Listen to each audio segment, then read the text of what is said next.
Yo fui el responsable de Chris y mi hermana. Selena y Chris no empezaron como era la película. Hasta eso Selena tenía a alguien que nos fuimos de vacaciones y Chris estaba involucrado con alguien más y Selena en ese tiempo estaba interesada en alguien más también, pero los dos siempre se llevaban como amigos, pero se llevaban bien. Un día mi hermana me dijo, yo quiero que digas a Chris que yo estoy más interesado que amigos, papá te va a matar. Me dijo, por favor, Avi, no seas malito, nomás dile que yo pienso que él es guapo. Yo dije, ok, ¿sabes bien? El día siguiente estamos ensayando yo y Chris en mi casa. Cuando yo le dije, él dijo, no, yo. This is not really. She was asking about me. Y él dijo, no, esto no puede ser. Yo dije, exactamente, no puede ser. Mi papá te mata a ti, en serio. Mi hermana estaba feliz con Chris. Lo triste es, ella quería tener hijos y él nunca logró hacer eso. Yo fui el responsable. Hey, hey, hey, it's Tia, baby. And I'm back with another video. So, if you guys if you hear the creak, is my floor, a creaking sound. It's not nothing else. It's me walking on the floor. These are, even though this house is renovated, it's still an old house. So, yeah, it's wooden floors. So, anyway, because somebody mentioned something in the comment section a few videos ago. So that's why I'm just setting the record straight. All right. So if you just saw the first part of the video where ABCDFG talks about how he was responsible for the connection between Selena and Chris, meaning that he was the one that brought them two together. So basically he said that that Chris was dating, which we all knew. Chris was in a relationship before he was with Selena. And but based on his book, as I read, previous videos ago, where it states that they went to Acapulco, Mexico, for a gig for a gig, but they was also there to relax and stuff. And Selena was like really flirtatious towards him, and she shared that, she shared her interest in him, but she knew that he had a girlfriend. She asked him, how is your girlfriend? And he responded nonchalantly, like, she okay or whatever. And they were just talking about that. And then they started talking about other things. And in the book, he said that her thigh was touching his thigh, and he was like getting real hot and heavy on that. And they shared a kiss and all of that. But then when he shared a kiss, like, I think he felt a little guilty because he had a girlfriend back in San Antonio, but he also was like, this feel good. Like, I'm starting to have some feelings that I didn't even know I had for her, for, Selena, blase, blase, blase. Okay. So that's what was said in the book, and not verbatim, but, in you get the gist of it.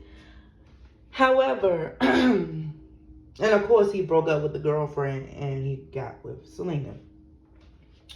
Mind you, they were like 20. Like, I don't know if he was 21 and she was 20. I think it was like that. So yeah.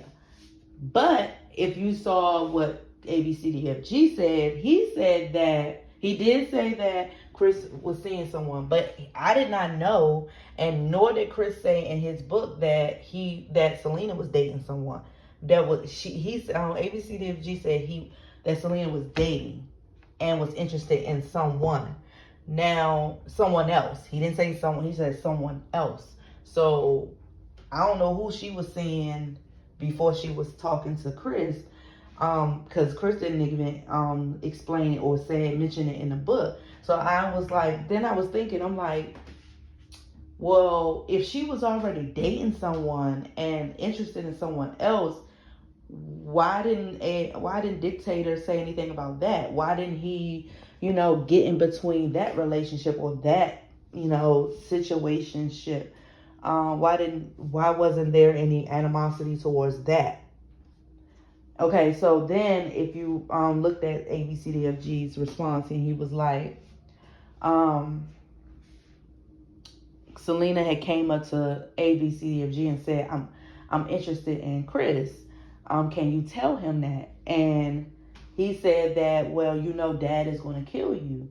And I'm like, but why? And I'm thinking, but why? Like, why would their father be highly upset at Chris and Selena dating, but wasn't highly upset when Selena was dating someone else? Make that make sense. I'm just trying to understand, what does he personally have against Chris? Because Chris never done nothing to him, nothing wrong to him. He was a great addition to the band. He never disrespected Dictator in any way. He never disrespected Selena. He never disrespected her family, nothing. So I'm just trying to figure out why so much animosity towards Chris, but if she dating somebody else, you didn't show no animosity towards that person. I'm trying to understand. Is it only because he's in the band?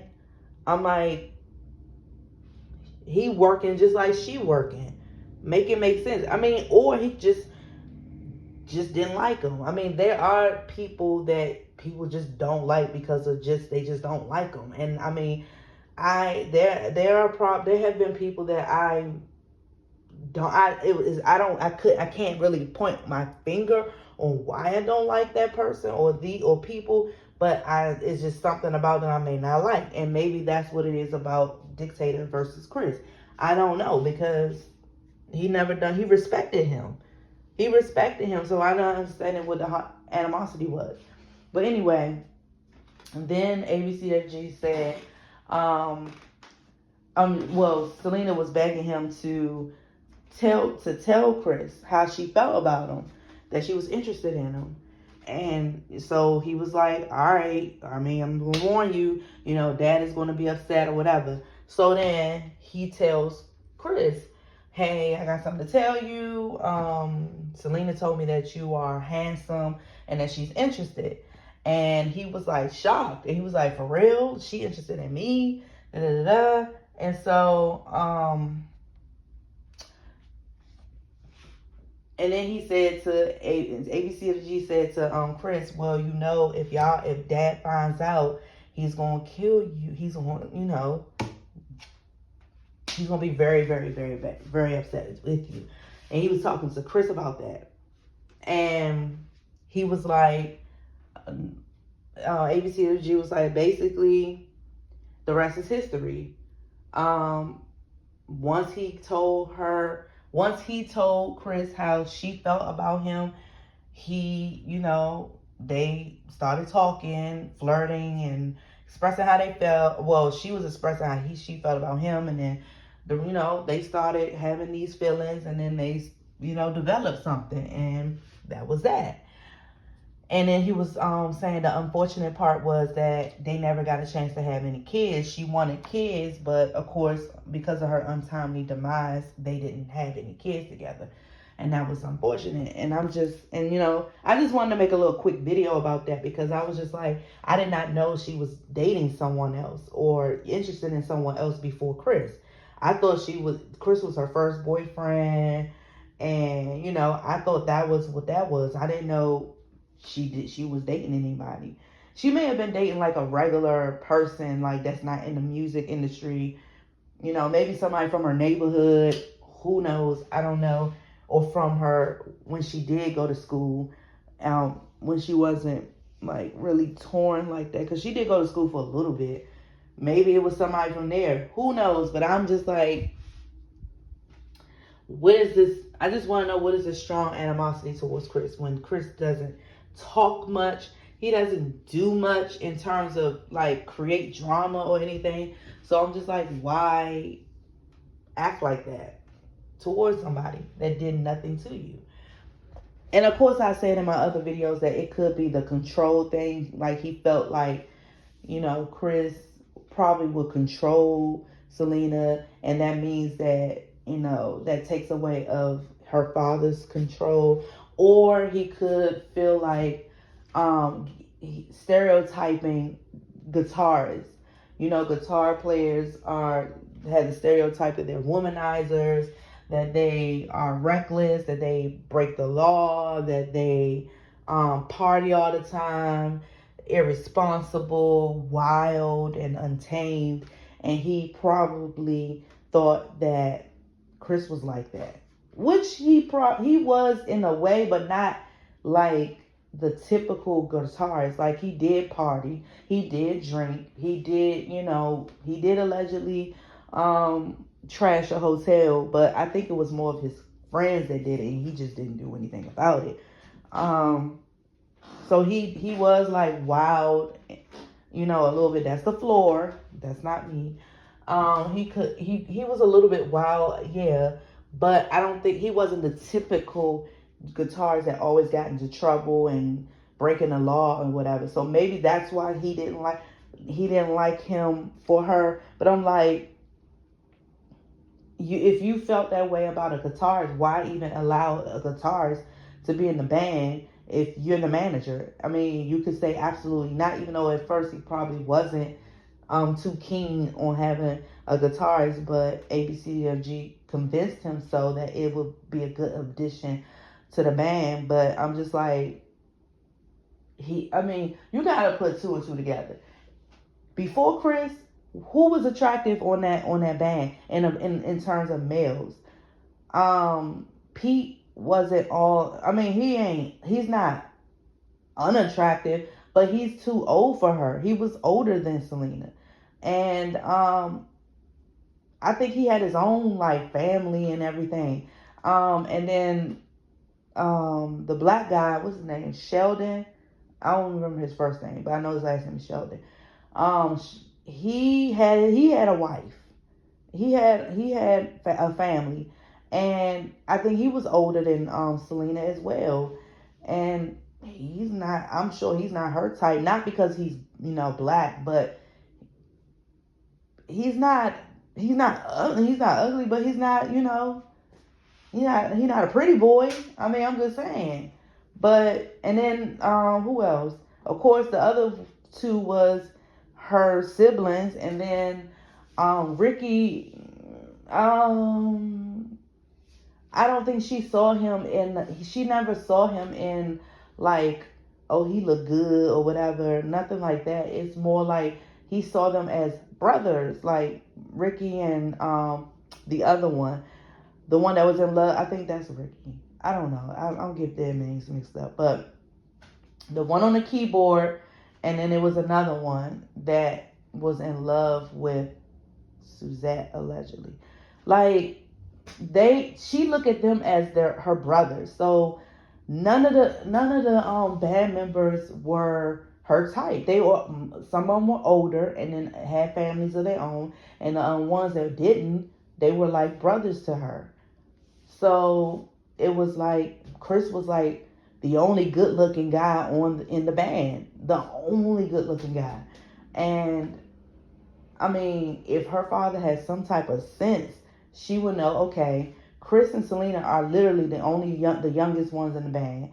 They're the most good looking ones on the band. They're probably going to gravitate towards each other eventually. Come on. It don't take a rocket science to figure that out. It doesn't take a rocket science to figure that out. So I'm just like, I don't even know why he acting so shocked, and I'm talking about Dictator, acting so shocked and so appalled about Selena and Chris when it was like given. Like, they were both the most attractive on the band. They both were young. They both were adventurous, and well, she was more adventurous than he was, but they fit. And so I don't know, but even parents of today, they don't realize when you keep your kids from doing stuff, whether they're grown or not, when you keep your kids from doing stuff, they're going to do it. They're going to do it. It's going to motivate them to do it. So won't you just let them do it and let them learn from their own mistakes, and then they, will say, hey, this is not for me. But if you constantly keep, now I'm not saying everything, I'm saying most stuff. If you constantly keep saying, no, you're not forbidden to do this, no, I don't want you to do this, no, no, no, they're going to find a way to sneak around. I did that. When I was a teenager, I was rebellious in a way. Not like that, but when my mother wouldn't let me go out, like go out to certain places or with people, I snuck around. Like I snuck a boy in the house when I was my high school sweetheart, when a few times, a lot of times actually, because she wouldn't let me do a lot. I was very sheltered. And sheltered mean when your parents really forbid you to do a lot of stuff, or because they were wild and free when they were younger, when they were teens, they too afraid to let their kid branch out and do the same stuff because they don't want them to end up like they did. So they prevent them or prohibit them from doing stuff, like a lot of, stuff that they did. And that's what happened to me. I was very sheltered. Like I had a sheltered life. Like I wasn't able to do a lot of stuff with people. Like I had to beg my mother, could I do this? Could I do that? Because she felt like I was naive and that I would fall for anything, and that, which I was back when I was a teenager, but I still wanted to do it because it was fun. But when she, kept telling me no, I found ways to maneuver around certain things, and I ended up sneaking around or skipping school sometimes and stuff like that. So that's why I say parents, ease up on your kids when they want to do something. Don't prohibit them from doing everything, because eventually they're going to find a way to do it. And then it's just going to be like, you might as well just let them, trust them and let them do it, make their own mistakes, and then they learn from it. I'm not saying everything, shun them from everything, but some things let them have some freedom. I'm just saying. Because had dictator not forbid Selena and Chris from being together, they probably wouldn't have got married so soon. They probably just would have enjoyed their relationship, and then if it branched off to a marriage when they got a little older, then so be it. But because he forbidden her to be with him, she was like, I'm not going to let him get in my way. I'm grown. We're going to get married, and that way he can't say nothing about it because we're legally married and Chris is the new man in my life. So his authority, the father's authority, will be, invalid, because once you're married, the man of the house is the husband. That's the first person that the wife answers to. So she knew what she was doing when she did that. But that was his fault. That was the dictator's fault, because he forbid her from seeing him. And they had to sneak around, and then eventually got married. They got tired of sneaking around like they were kids, and then they eventually got married, eloped, because of him. And that's why I'm saying, parents, ease up, because your forbidding ways could contribute to something even worse. You never know. So, yeah. But that's all I wanted to talk about. I just wanted to. I was not aware that she was seeing someone before Chris. I kind of wish I knew who it was, But yeah, that's all I had to say. I know I haven't came out with a video in a while. I have 2 videos that I did record, but I'm not gonna post it because it's revealing too much of my personal life. So I'm just gonna keep that for my records. And I'm probably gonna start, and it gave me an idea. Instead of writing stuff down that bothers me or that I've gone through in a journal, I can audio express myself, like record myself, record what I'm going through, record how I feel, and what's triggering me or whatever, and that could be my audio journal. But I'm not going to share with anyone. It's just for my record. So I might start doing that, and that helps me with my peace, my inner peace, my healing. And if anybody else is going through things, whether it's, you know, heartbreak, whether it's, you know, infidelity, whether it's loss of a loved one, loss of a job, loss of your friends, or, you know, illness or whatever, that if you don't want to write things down in a journal, you can, you know, record yourself talking it out. Because sometimes that's therapy. Because when you go to therapy, what are you doing? You're talking out your stuff. Just somebody's listening to you. Instead, this time you're listening to yourself, and you're just throwing out all of the negative that you've been feeling or going through in your own audio, you know, in your own audio recordings to yourself. You know, because some people don't always like to write stuff down. Like, I don't always feel like writing stuff down because my hand be hurting and all that. So it's quicker to just talk it out. So, and then, you know, because nowadays therapy is so expensive. So it's like, I could be my own therapist. I could just talk out my issues to myself, and, you know, by recording myself. And then that could be some healing. That can, you know, feel like a weight lifted off your shoulders and stuff. So, I mean, if anybody going through stuff, they can do that. That's a suggestion, a self-care suggestion, you know. And so, yeah, that's all I have for today. I'll be back with another video. Peace.